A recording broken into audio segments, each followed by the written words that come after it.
আজকে আমার overloaded cheesy একটা স্যান্ডউইচ খাওয়ার জন্য ক্রেভিং হচ্ছিল, তো তাই জন্য আমি ভাবলাম যে এটা খাই আর তোমাদের সাথেও শেয়ার করি। তো দেখতেই পাচ্ছ তোমরা কতটা ক্রিমি আর একদম পুরো চিজি হয়েছিল, একদম বাইরে থেকে পুরো বেরিয়ে আসছে। তো এর মধ্যে যে ভেজিটেবলগুলো দিয়েছিলাম, ক্যাপসিকাম দিয়েছিলাম, কর্ন দিয়েছিলাম, গাজর আর পেঁয়াজ।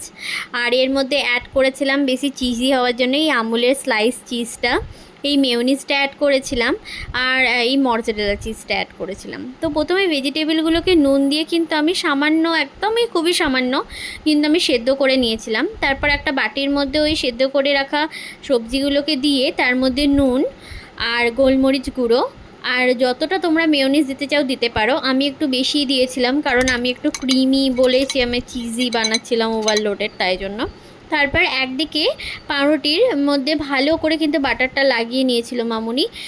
ওটা লাগিয়ে নিয়ে কিন্তু যেদিকটাই বাটার সেটা প্লেটের নিচে রাখতে হবে, মানে যেটা শুকনো দিকটা ওটা ওপরে।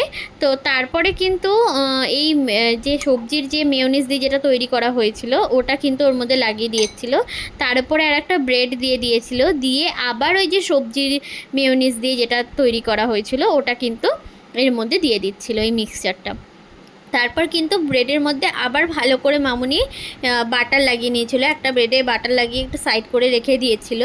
তারপরে কিন্তু আসছে হচ্ছে এই চিজটা, এই স্লাইস চিজটা, এটা কিন্তু এর মধ্যে এর ওপরে কিন্তু দিয়ে দিয়েছিল। কিন্তু এর যে ওপরের যে প্লাস্টিকটা যেটা থাকে এটা কিন্তু খুলতে হয় খুবই সাবধানে, না হলে কিন্তু এই চিজটা না অনেক সময় ভেঙে যাওয়ার সম্ভাবনা থাকে।